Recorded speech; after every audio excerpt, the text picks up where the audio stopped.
Mason, Margielas, unreleased color palettes, make them all jealous. You could buy the drip, but the swag's so separate.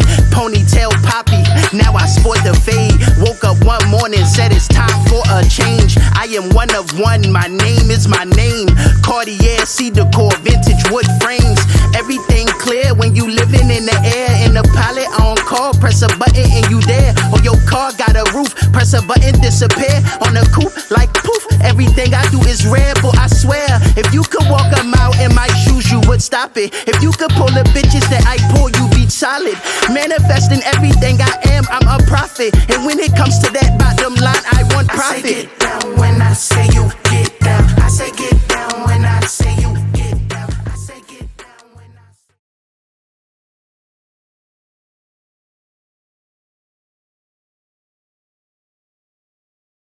You already know who it is. What's good? We back, baby.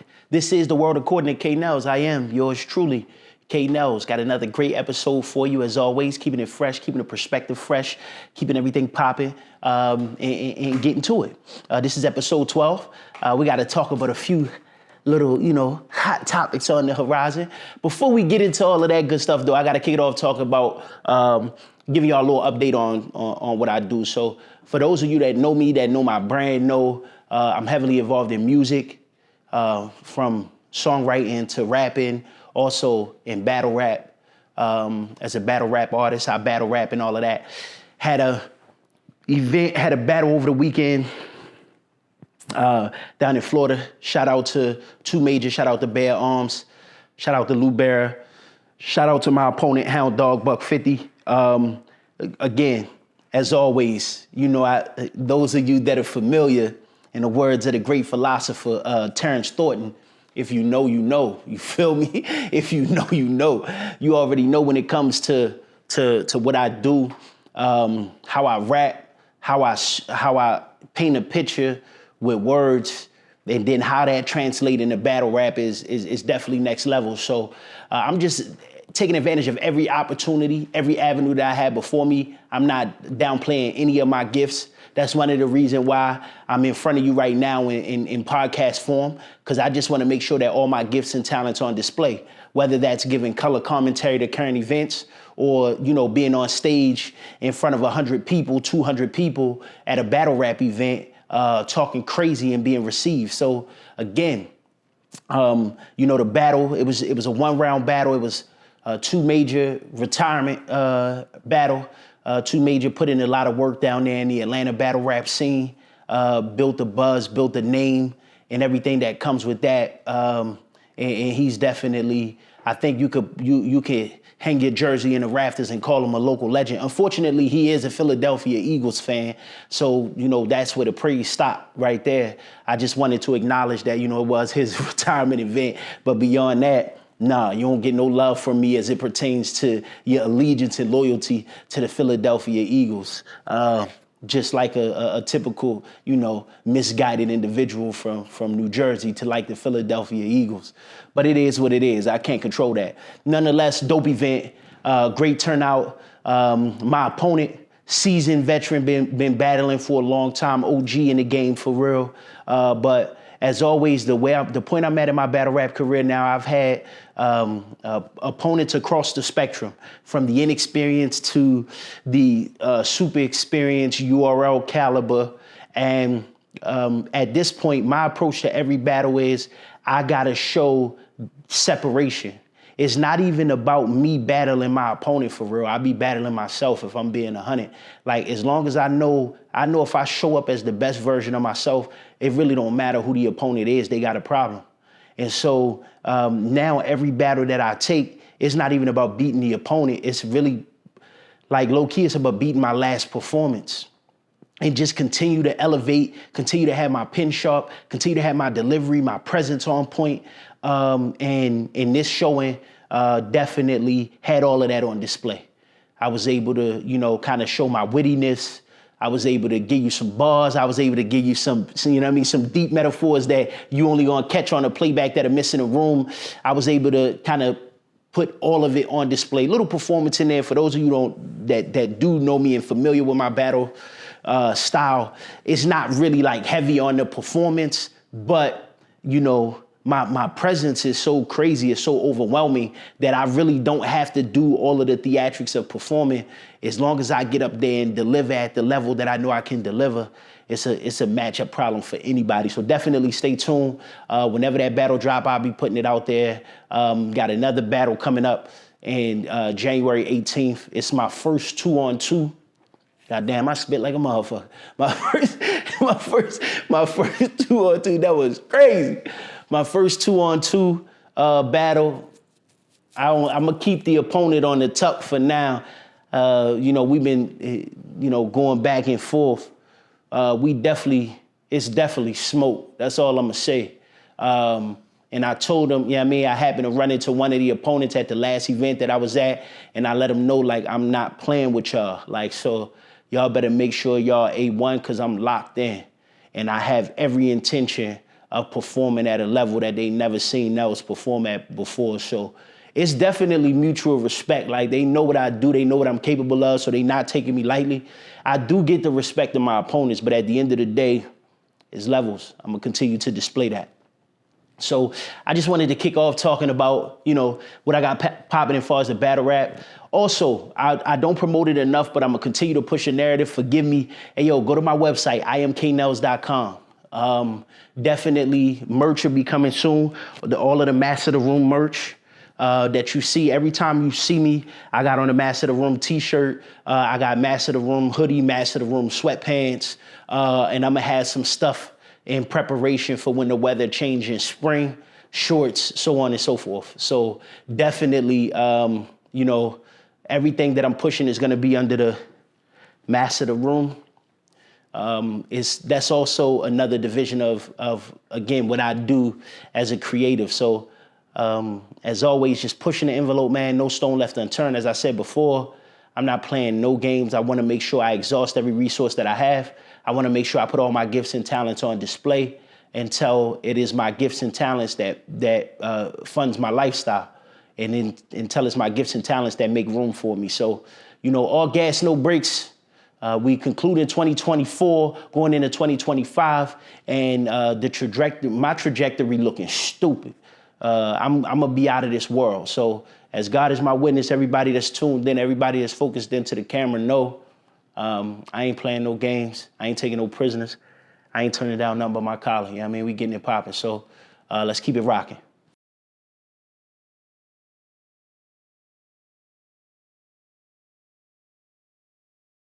Of course, this is The World According to K. Nellz. Icons and Ideas presents The World According to K. Nellz. I'm yours truly, K. Nellz. Let's talk about 50 Cent, man. Let's talk about 50 Cent. Good Lord. Listen, so I got a love-hate relationship with 50 Cent, and I know 50 Cent don't care because he 50 Cent. But nonetheless, I feel like it's certain conversations that need to be had. It's a certain level of accountability that need to be had, right? So as most people, in my generation, it's kind of difficult not to be a fan of 50 Cent when you was around for the 2003 G-Unit era. Me and my cousins, we thought we was G-Unit. No bullshit. 50 Cent, Tony Ayo, Lloyd Banks, no lie. Ask my cousin Don't, ask my man Al. We for real was running around like G-Unit in middle school, you feel me? The impact was crazy. So again, I set that as a foundation to say definitely a fan of the artists, the classics. And I'm a fan to the type where, I was still rocking with 50 during Animal Ambition. Before I self-destruct. A lot of people jumped off the bandwagon after the second album. I'm in there, pause. I'm in there, you feel me? Like, I'm as a real supporter, I rock with 50 for real. So that's why to see what he becoming now, to me, is extra corny. Like, I don't know how else to put it. So let's talk where we at.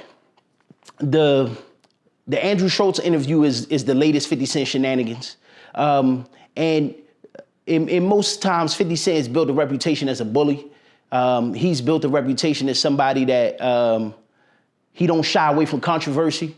He don't shy away from issues or problems unless it's these crackers that he doing business with. That's the only way I could put it. I can't, is no other way to slice it. Like I watched some of the interview, I couldn't watch it all because I'm not a fan of Andrew Schultz, so I don't support nothing that he do. So I try my best to watch enough of it so I can have some purview to have intelligent conversation about it, but at the same time, unfortunately, I had to give Andrew Schultz a view in order to do that. And when I say I don't like him, so I try not to do anything to support him in that regard. But this conversation is extremely important is because you got this white man talking about how, and again, let's create proper context. He's a white comedian, for whatever that means. But to say you'll rape a black man is crazy, first and foremost. And that's really what created the discourse. And now I feel like people like 50 Cent is being unwittingly used as pawns to kind of validate those types of stupid narratives. And he posture and position himself now in his career as a mogul, but he still keep his ear close enough to the culture to be relevant. With that being said, 50 Cent is now using his platform to shine light on Andrew Schultz's platform and vice versa. So obviously that marriage was mutually beneficial. But the reason why it's a problem is because now you got narratives from people outside the culture, vultures, that profit off of or benefit from the culture only to then have a high level of disregard for people that we revere inside the culture. And I don't care if you're a comedian or not, we holding everybody to the same standard. I don't care how you slice it. So 50 is no exception. Like it was cool when he was doing the whole 50 thing and running down on people and had my money by Monday. Yeah, we all laugh. But at some point, you as a black man, you gotta have some sort of integrity. And that's the problem that I have with a lot of these people within the industry. And then the narrative that he talking about with Kendrick is crazy. Because to say he feel like Kendrick is being used, 50 Cent literally say he feel like, and I'm paraphrasing, Kendrick is being used to soften the perception of hip hop music. And Kendrick is literally from a part of the United States that we could say is single-handedly responsible for the popularity of gang culture, of street culture. Gangsta music, we can say, was birthed in LA, in South Central, in Compton, in Watts, and all of these places. So to have this person being Kendrick, knighted by all of the forefathers of LA music, of LA hip hop, for 50 to come with this narrative, it just shows he's gonna position himself no matter what to always be a topic of conversation, even if the residue leave him looking corny. And in my opinion, it really got 50 looking corny out here. Now, you know, he take the shots at Puff and all of that, and everybody live with that now because it's popular to punch on Puff now that he's not, you know, he's fell out of graces with the public at large. Now his reputation is out there. Puff is an easy punching bag. So everybody laugh at the jokes that he make about Puff and all of that. But we had this situation with Jay-Z come up, and the first person to say something is 50 again, following those dumbass 48 laws of power, because we all know from his history, he got so enamored by this book, which is just basically how to be corrupt like corporate America, how to be controlling and manipulative like corporate America. And he even created his own version of the book, The 50th Law. He even created a relationship with the writer who's a historian, Robert Greene, to create the 50th Law. They collaborated on that, which is a spinoff off the 48 Laws of Power. And so he's doing everything he do to in line with the principles that he believe are the 48 Laws. And that's why he's always positioning himself in whatever the hot topic is, even if it's controversy. And again, even if it paint him corny, right? Because you can't talk about character for somebody with a background like 50. Like when your background is what it is, when you built what you built, off of the background that you have, you just come from an era of the streets, in an era of street culture where character was not high on the list. So we're not talking about you don't have a moral high ground to stand on. That's what I'm trying to say. So for 50 to whether it's Diddy, whether it's Jay or whatever, like you just look corny because every chance you get, You run into the spotlight to express your grievances for the people that you got grievances with. And again, it's cool until it's not. And for years, everybody laughed and got along, but now it's like, hey, yo, you 50. Like, you like, not 50 Cent, like 50 years old, nigga. Like, come on. Like, at what point do you mature out of the rudimentary behavior and still build your brand and still stand on the things that you want to build on? So sometimes it's best to leave a fool to their folly. And you know, that's how I feel. But I still feel it's very important that we, within the culture, we keep an eye on the players like 50 Cent that's willing to align with people like Andrew Schultz because it's temporarily beneficial. That's corny. I ain't gonna never be cool with that. I ain't gonna never get at a pass. And I don't care what your reputation is. You know what I mean? It's just at some point we gotta draw the line in the sand. And we gotta stand on something higher than the bullshit that we've been perpetuating through mainstream social media and status quo entertainment. And yes, that involves you not aligning with somebody like Andrew Schultz. And don't sleep, because Charlamagne the God, you on the hot seat too. You know what I mean? Because you not only do you align with him, you sit right next to him and you co-sign the bullshit. And so that's corny and I don't respect it. So we just gonna keep pushing the envelope and keep holding people accountable, but we gotta insulate the culture and protect the culture from people that don't serve the best interests of the culture. Even if at one point in time, and that's what I'm saying, an enemy of my enemy is a friend of my enemy is an enemy. Even if at one point in time we revered 50, if he's no longer aligning with the culture, then we gotta get him out of there. Even if at one point in time we revered Charlamagne, if he's not aligning with the culture, we got to get him out of there. And that's true for anybody. I don't care what your stance is, what your position is, what you're doing. We really got to start gatekeeping the real within the culture because there's too much BS going on, getting co-signed and pushed. And it's time out for the nonsense. So Cat Williams started the year off, you know, drawing that line in the sand. And we getting towards the end of the year, and I'm just putting the exclamation point on it. You know what I mean? In the words of the great Black Ice, Cat Williams made a statement. I'm here to back it up. It's true. We live in a beautiful world where ugly souls push the buttons, the gluttons of society. You know what I mean? But that's no more. So again, salute to everybody out there that's trying to push the culture forward, that's trying to shine a positive light on the culture and really build the culture to represent the people that influences and impact the culture most, because that's what's important. All of that other BS is for the birds. Tighten up, 50. Tighten up, Charlamagne, and everybody else that's really not on code and not in line. Let me know where you stand right now, because it is what it is.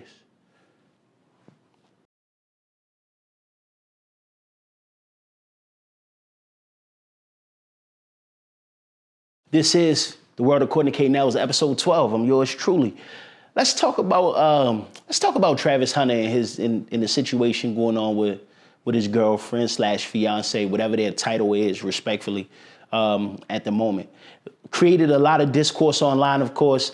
At first, you know, if you like me, you try to watch everything objectively, and then subjectively, you try to look at a macro and a micro view so you can have a truly robust perspective on any given topic.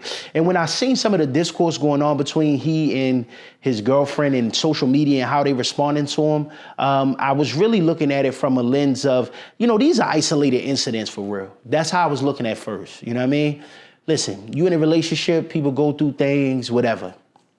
But let me preface it by saying this. If y'all go back to when the Cardi B and Offset divorce and all of that broke, right? And I talked about it on one of the previous episodes. I said, listen, when you live your life in the spotlight, once you start showing certain stuff about your personal life on social media or whatever it is, at that point, you give permission to people to have an opinion or perspective about what it is that you're going through, what it is that you're dealing with. And that's not always an easy thing to endure or an easy road to travel. That being said, the same principles apply to Travis and his girl and for where they are right now. The reality is, for nearly 4 years now that he's been in the spotlight, he has made everything about football and more football. And for everything that he's accomplished, everything that he represents as a young man is not only is it important, but it's powerful and impactful. He's in unprecedented waters. He's in unprecedented territories. He's kicking down doors. He's changing narratives.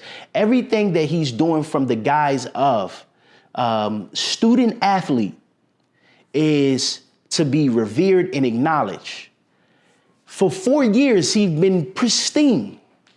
I don't club, I don't drink, I don't do this, I don't do that. I fish from time to time, and it's football. I take care of my body, I work out, I go to school. I'm a 4.0 student, I fish from time to time, and I ball, period. And that has allowed him to have the success that he's had. Now he's getting to a point where he's turning the corner, going from college athlete to soon to be professional athlete in the NFL. And his girlfriend and now fiance is becoming more and more visible. And I'll be honest with you, the more visible she become, the more problematic they appear. Now, I'm old school with some of my sentiments, so I say this respectfully. It don't take all day to recognize the sun shining. So if you start to see things, right, the more visible she is, the more problematic we see, the more discourse it creates. It's easy to see what his Achilles heel is, unfortunately. And as I look at this situation objectively, Travis always handled himself as a consummate professional in everything that he did, every interview, when he's on his own live streams, when he's on other people's live streams, when he's on podcasts, etc. Always as a consummate professional. The only time I seen Travis out of character is when he have to have and explain himself about his girlfriend and the antics that's taking place and the situations that's occurring. And when you on the outside looking in, collectively, every black man, every man in America for real, but as I always told you, I like to speak to my people first. Every black man in America is looking at this situation saying, young man, my brother, these are some red flags that you cannot ignore, because right now it's not as problematic as it could be if things don't go smooth or fallout happens later on. You already have a lot to lose, but the more and more you become esteemed in your career, the more and more you will have that much more to lose. And I'm gonna tell you, like the OGs told me, your woman is never supposed to be a liability. She is supposed to be an asset. But the true power that a woman has is a woman can be your greatest asset as a man, or it can be your greatest liability. That's why being careful about the woman that you choose to align yourself with is important at every level of life, but especially when you're somebody like Travis Hunter, nationally known college athlete, soon to be professional, with all of the world in front of him, all the opportunity in front of him. And it's almost, if I come from the perspective of a big brother, it's almost sad to see, because I can't front in the life experiences that I've been blessed to have. I've seen this. I never listen to what people say. I always watch a pattern of behavior, because the behavior is always going to tell the truth. The behavior always tells a pathology, a way of thinking. And when I see the pattern of behaviors now that I've seen on display from her and from him as it pertains to her, it doesn't make me feel confident that this is going to be a healthy relationship for the spotlight.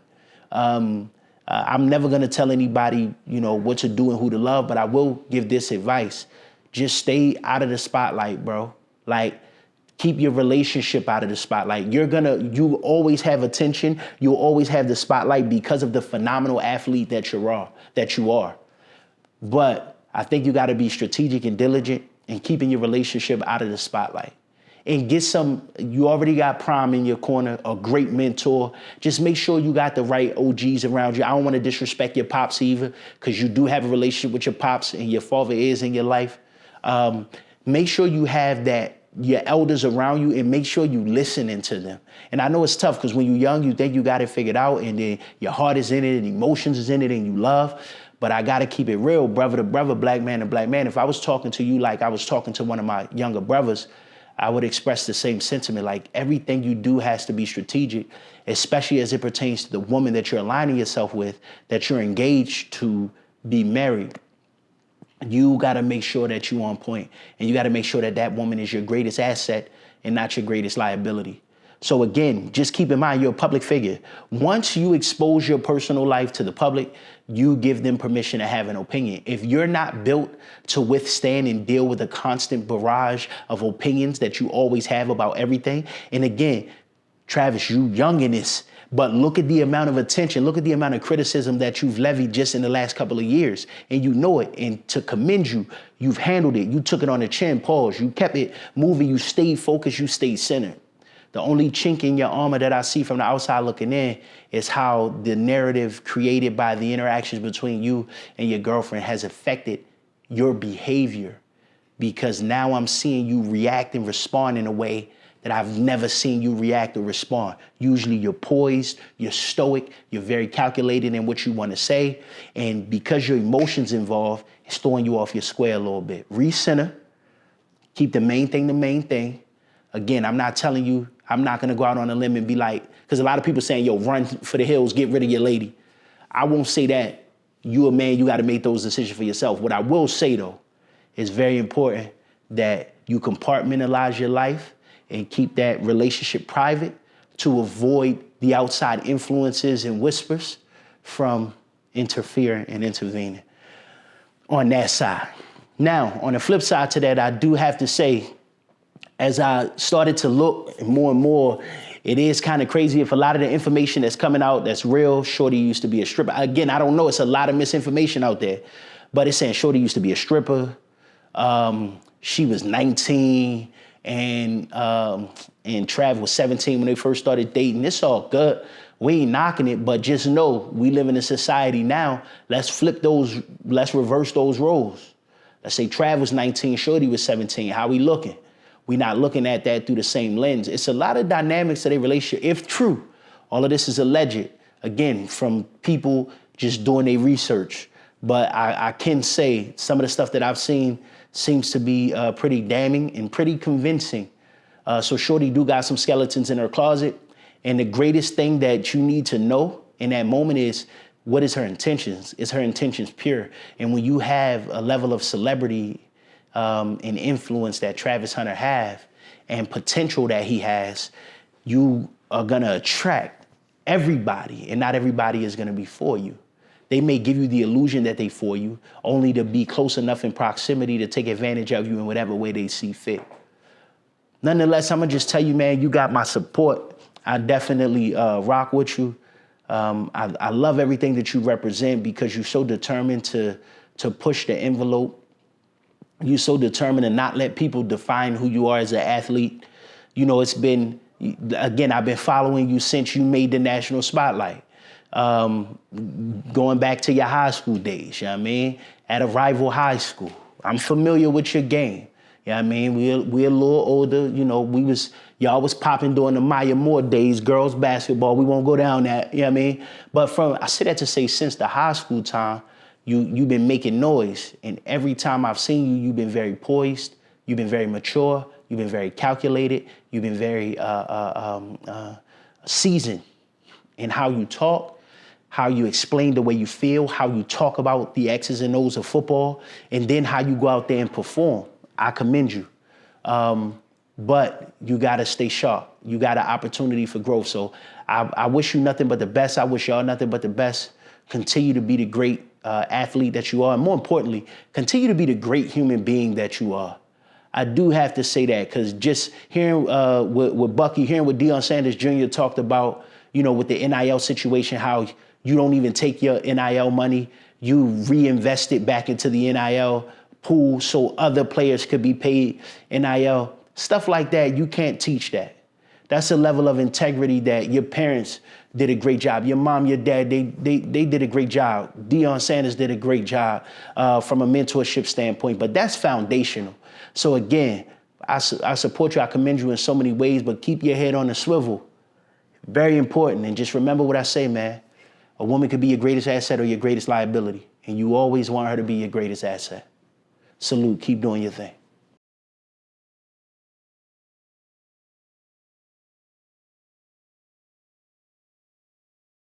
Hey, what we talking about, man? Listen, the world according to K. Nellz. I am yours truly, K. Nellz. Let's talk sports a little bit, just a little bit.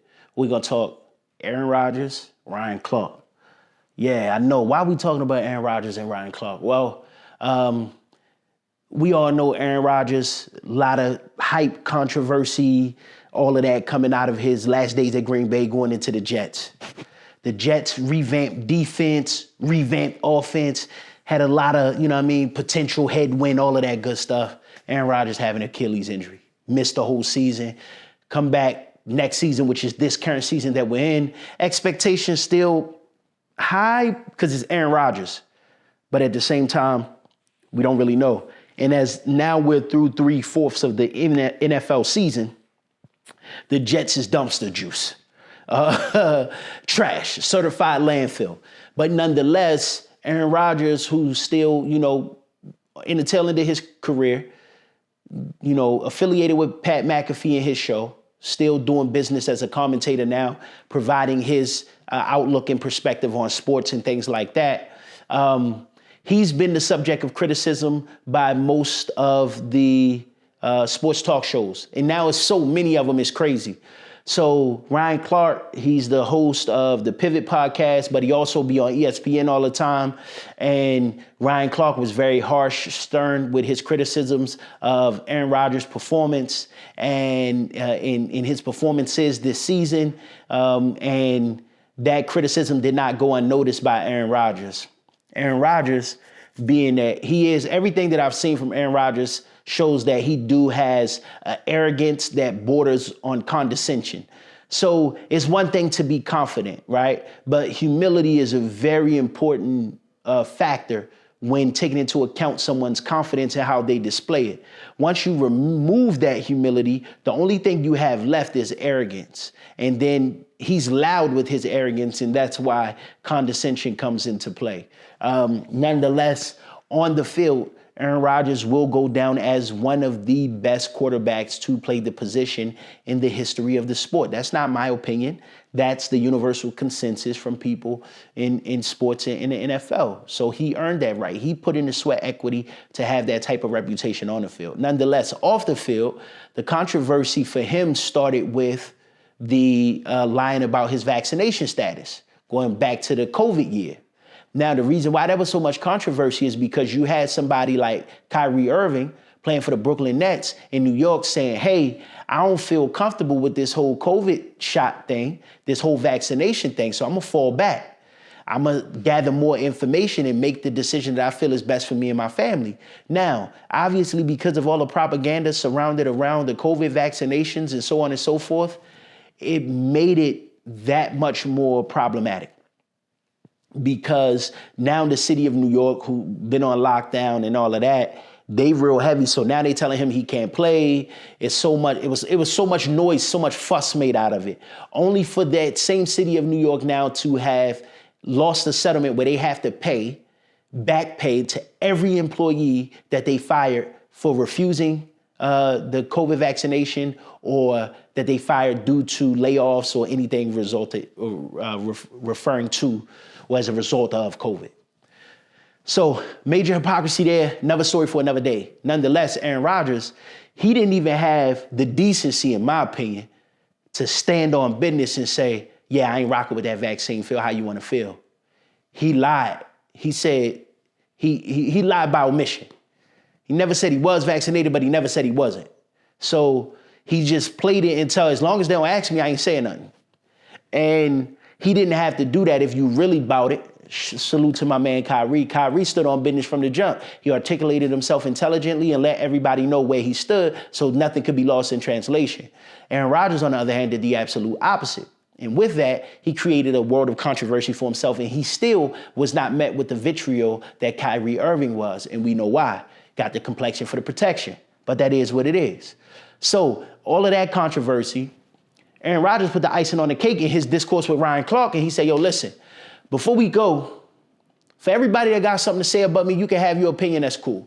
But before you give your opinion, I need to know your vaccination status. And that'll let me know where I need to file your opinion. And obviously that's that arrogance bordering condescension that I was talking about. Yes, very arrogant in his perspective. Nonetheless, that's how he feel. Okay, you had the right to stand on that. Ryan Clark has since responded to that with stating his name, his vaccination status and his credentials. 13 NFL seasons, All-Pro, Pro Bowl, Super Bowl champion, 2 visits to the Super Bowl, 1 Super Bowl victory, the same number as Aaron Rodgers, and he talked the shit. Respectfully. Ryan Clark gonna always stand on business. He always kind of jump right at controversy head on, pause. So I didn't expect anything different from him. 2 things could be true. Ryan Clark is an absolute idiot for being vaccinated, but that's his choice, given the overwhelming amount of information that has come out as it pertains to the adverse effects of this vaccine. Again, people felt like they had to make the decision that was best for them. In real time, people was under a lot of pressure, and not everybody had the fortitude to stand 10 toes and say, yo, it is what it is. Nonetheless, Aaron Rodgers is trying to use that to invalidate Ryan Clark's criticism, and that's where it fall on deaf ears. Because that has nothing to do with the price of tea in China. Ryan Clark has every right to levy criticism against Aaron Rodgers because Aaron Rodgers is stinking up the place. And again, you're a professional athlete. You built your whole career. You already first ballot Hall of Fame. You still playing at this point for your own arrogance or whatever. And you stinking up the place. You got to live with that. That's the unintended consequence of being as old as you are, playing a young man's game, still think you're going to be able to perform at 2011 Aaron Rodgers. That ain't how the game worked. Father Time undefeated, except for LeBron. Now, if you LeBron, different story. But Aaron Rodgers, you are clearly not LeBron. And football is a much different sport than basketball. With that being said, Aaron Rodgers, tighten up, G.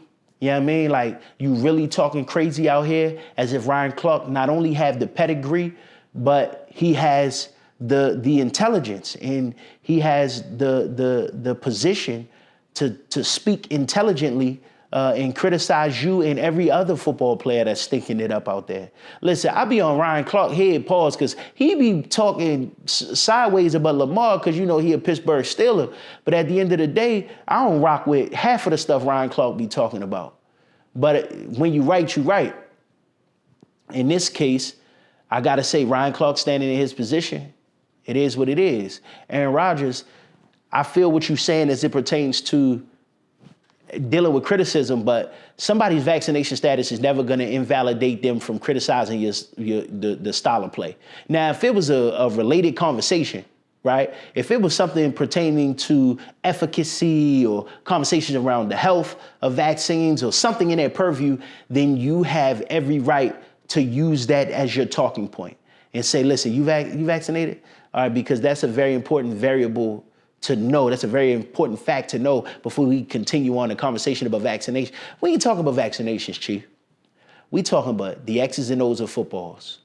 And as it stands, Ryan Clark has made some points that you don't agree with, but the reality is your team, trash, dumpster juice, they struggling.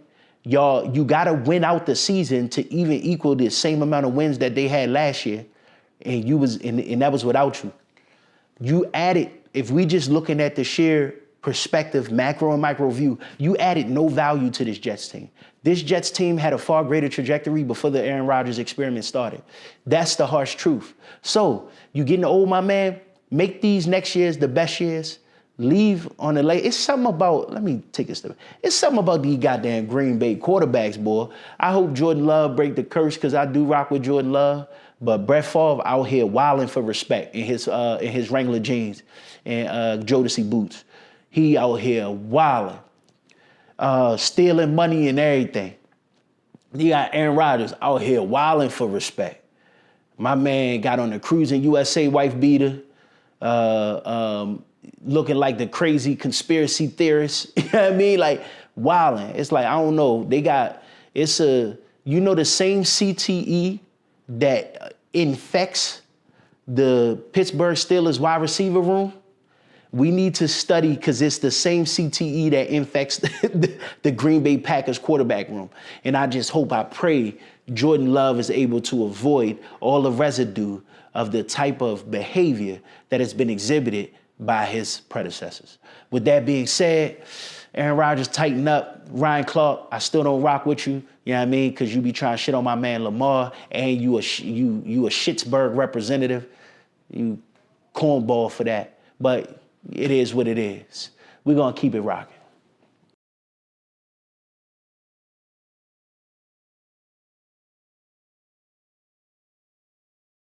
Cooking with Kaya, cooking with Kaya. Hey, yo. So listen, yo. Let's finish today off. We're going to keep it light today. We're going to finish it off with cooking with Kaya, yo. Salute to the young lady cooking with Kaya. What angle do I want to talk about with this first? Social media makes everything so difficult to have a normal rationalization about. So I got to lay that as the foundation for this conversation and build upon it from there. Let's take it at face value. Young woman has a TikTok, beautiful young woman, nice, natural body, all of that. You know what I mean? Like, that's just stating what it is. It seems at the surface, again, I ain't do no deep dive. I'm just looking at the discourse that's going across the algorithm. She got her little cooking routine. She cooking food. She do her little dance, twerk, whatever, do her cooking with Kai, all of that. And obviously, because we're in a social media age, eventually if you do something that's catchy enough, consistent enough, it's gonna catch fire. And she caught fire, lightning in a bottle. I went from never hearing about her yesterday to today. That's all that's dominating the discourse on social media. The reason why I want to talk about it is it's a couple reasons. One, we have to understand the true dangers of social media. I've talked about this in several different. Social media is so insidious. I feel like almost every episode of The World According to Nellz, I've had to make some sort of statement about the adverse effects of social media, because a lot of the stuff that be going on be kind of crazy. Just a little bit, kind of crazy. And so to see what's the response on one end, you have women that seem in a objective, macro, on the outside looking in, it look like some women seem to be upset that this young lady has got the attraction that she got, it specifically from men. And they seem to be like tearing her down. But I was trying to, like, when I first heard of it, I thought something like controversial had happened, only for me to go to her TikTok page and just see it's just her dancing, singing, and cooking. But with it, on the flip side of that, because that's how the pendulum swings in social media, you have so many women, because she did catch fire, she did catch lightning in a bottle, chasing the same algorithm. So they trying to catch that same lightning in a bottle. So now they doing cooking with Naya, cooking with Taya. Listen. Every version of cooking with that you could imagine is on display on social media. And so because it's a formula that they trying to use to work to build their platforms as well. Then it took it a step further with some of her private videos being leaked and stuff like that. And it's like, did this really all start because she was being herself and happy, it seems, and cooking? And like, look at how this is, that's why we're in a social experiment. I'm telling people this is a simulation. These things are being carefully curated now. Well, not now, let me rephrase that. The algorithm and how it impacts people going back a decade in this social media generation has been carefully curated. And now it's on autopilot. It's almost like, I have to make the correlation, it's a bit extreme, but still relevant. When you look at the Willie Lynch letters, how to enslave an African for 400 years plus, right? He was like, once you do these things and set this in motion, they'll keep themselves enslaved. You don't even have to repeat it. You just have to be consistent in your implementation of the tools that I'm giving you for control. If you do what I say the way I say it, you can take a step back and it's on autopilot. And that's what social media has become and its impact on the social landscape. Over a decade ago, when we seen social media started to change, and we seen our timelines go from chronological order to algorithm based. And once you've seen that change, it's just been a constant collection of data and machine learning over the course of the decade, curating and tailor making the environment and the landscape of social media that we see today to replicate the behaviors that we see today. And now it's just on autopilot. It don't even have to do anything. You just see the constant nonsense being replicated over and over again. Cooking with Kaya is another prime example of that. Something so seemingly innocent and wholesome has been turned into discourse about man versus woman. What a man wants and expects versus what a woman is presenting. Then the other conversation is black women tearing down other black women and then blaming men for it. And then it's just so many crazy conversations. I'm like, this all really came out of somebody just cooking food and dancing? But again, these are the types of narratives that constantly grab. Remember, social media is vying for our attention, so our attention is being commandeered. That's the currency of today, your attention span. And so now your attention span is being commandeered by all of these different talking points and narratives, and outrage is the number one factor that drives the algorithm. So if you can create outrage with what you post, then you increase your likelihood of virality. So I'm looking at Cooking with Kaya like, this is nuts. But nonetheless, now we talking about it. Now I'm talking about it. And so I want to shed a little perspective to say, it's very important to keep everything in its proper context. I'm going to look at everything silver lining. It's beautiful to see all of these beautiful women cooking meals in the kitchen. Now, I'm not saying that that's where a woman belongs. Let me delineate that, because we live in very sensitive times and women are very sensitive to those types of narratives. But I feel it very important that this Cooking with Kaya situation highlights the importance. It's such a very simple importance of the value that a man put on a nice cooked meal. It's just, we're not going to take it any deeper than that. I need y'all to understand how valuable just a nice cooked meal is. Just give me a nice cooked meal, home cooked meal. You know, if you want to throw a little turkey in there, a little ass shaking, I ain't mad, you feel me? I ain't mad at none of that. But we gotta understand these values is just so simplistic. Like, shorty ain't do nothing that warrants the amount of attention or outrage that she's gotten, but these are the times that we live in. So the cautionary tale for everybody is, everybody want the viral moment. Everybody want the spotlight, everybody want the influence, everybody want the affluence. There's responsibility that come with it.